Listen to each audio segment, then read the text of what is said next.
പത്തനംമാറ്റിൽ ഇനി വരാൻ പോകുന്ന അടിപൊളി എപ്പിസോഡിലേക്ക് എല്ലാവർക്കും സ്വാഗതം.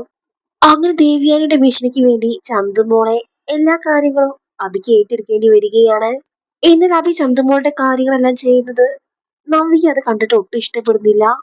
ജനജയും ദേവ്യാനിയുടെ ഭീഷണിക്ക് വഴങ്ങി ചന്തുമോളുടെ എല്ലാ കാര്യങ്ങളും ചെയ്യേണ്ടി വരികയാണ്. എന്നാൽ നവ്യ ചിന്തിക്കുകയാണ്, വല്യമ്മ പറയുന്നത് എന്തിനാണ് അബി കേൾക്കുന്നത്? അങ്ങനെ നവ്യ സഹിക്കെട്ട് ഇതിനോടുള്ള പ്രതികരിക്കാൻ തുടങ്ങുകയാണ്. അങ്ങനെ നവ്യ അബിയോട് ചോദിക്കുന്നുണ്ട്, അബി നീ എന്തിനാണ് ചന്തുമോളുടെ ഉത്തരവാദിത്തം ഏറ്റെടുത്തത്?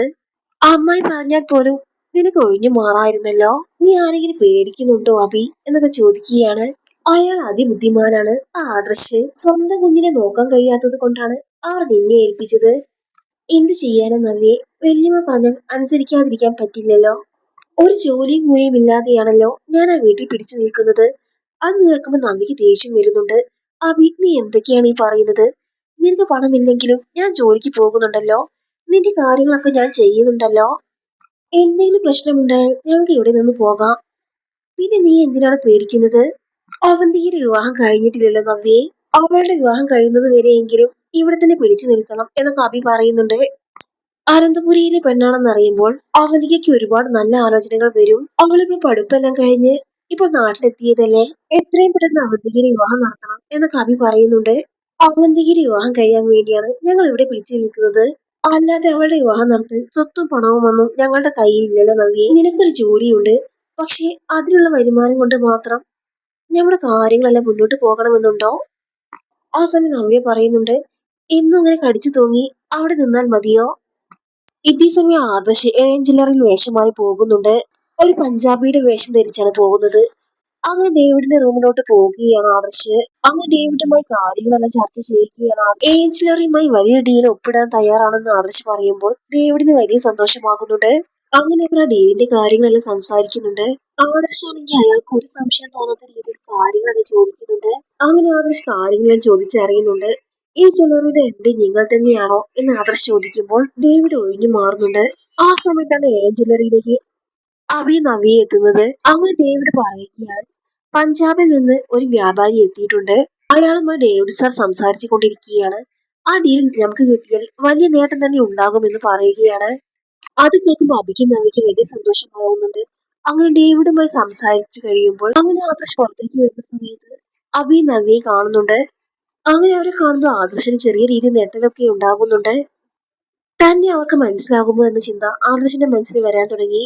അങ്ങനെ ആ ഡീലിനെ കുറിച്ച് നല്ല രീതിയിൽ തന്നെ ആദർശ് സംസാരിക്കുമ്പോൾ എന്തായാലും ആ ഡീൽ നടക്കുക എന്ന് ഉറപ്പ് തന്നെയായിരുന്നു ആ മാനേജർക്കും. അങ്ങനെ ആദർശ് പോയതിനു ശേഷം ഡേവിഡ് അബിയോടും നവ്യയോടും പറയുന്നുണ്ട്, വലിയ ഡീലാണ് നമുക്ക് കിട്ടാൻ പോകുന്നത്.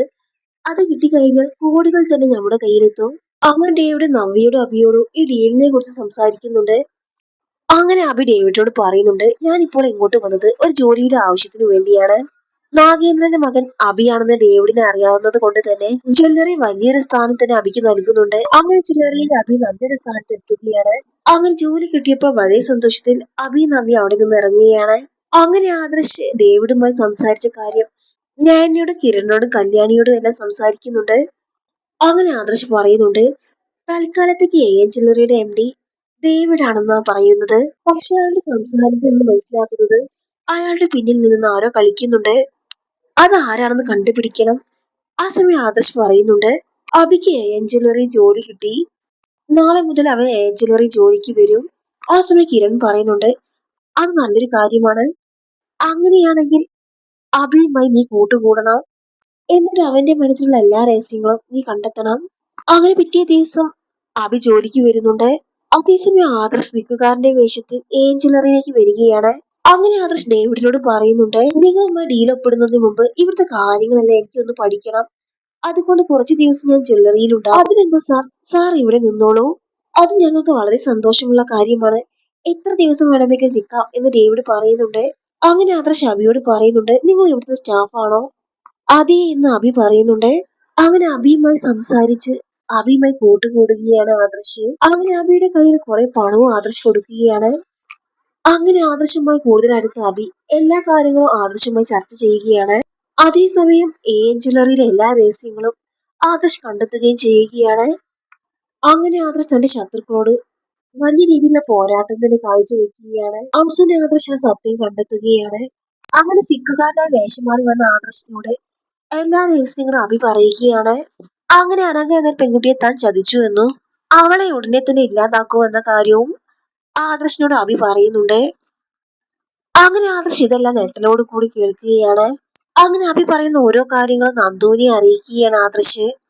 അങ്ങനെ അനഘയുടെ പ്രൊട്ടക്ഷൻ നന്ദു ഏറ്റെടുക്കുകയാണ്. അഭിയെ ഉടനെ തന്നെ അറസ്റ്റ് ചെയ്യണമെന്ന് നന്ദു ആദർശിനോട് പറയുന്നുണ്ട്. ഇപ്പോൾ വേണ്ട നന്ദു, ഇനി ചില കാര്യങ്ങൾ നടത്താനുണ്ട്. മൂർത്തി ജ്വല്ലറിയെ ചതിച്ച AN ജ്വല്ലറിയുടെ യഥാർത്ഥ MD യെ കണ്ടെത്തണം.